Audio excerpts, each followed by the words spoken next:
Өлкөнүн жогорку искусство дүйнөсүндө уникалдуу окуя. Астанага биринчи жолу италиялык сүрөтчү Леонардо да Винчинин La Bella Principessa аттуу түп нускалуу сүрөтү алынып келинди. Улуттук музейде белгилүү кайра жаралуу чеберенин пергаментке түшүрүлгөн жалгыз эмгегинин көргөзмөсү коюлду. Бул жерде Италиянын Казакстандагы элчилигинин, Маданият министрлигинин, Италиянын Скриптоманент басма үйүнүн өкүлдөрүнүн, ошондой эле көргөзмөнүн демөөрчүлөрүнүн катышуусунда массалык маалымат каражаттарынын өкүлдөрү үчүн пресс-конференция уюштурулду. Сүрөт жеке коллекцияда экени белгилүү. Ал буга чейин бир нече жолу гана көргөзмөгө коюлган. Адистердин айтымында аны сактоо жана ташуу үчүн белгилүү шарттар талап кылынат. Мындан кийин картина кайтадан башка жерлерде көрсөтүлбөшү мүмкүн.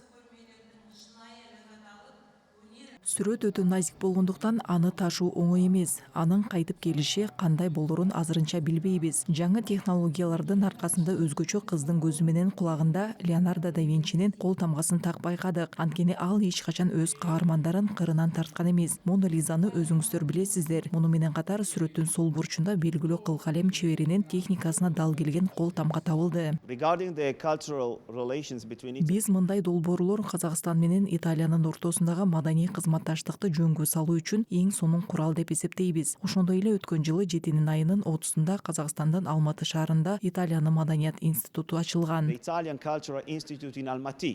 Белгилей кетсек, Леонардо да Винчинин сүрөттөрүнүн көргөзмөсү Улуттук музейдин 10 жылдыгына карата уюштурулган. Баш оона айынын 4-үнө чейин бардык каалоочулар улуу устаттын түп нуска чыгармасын көрө алышат.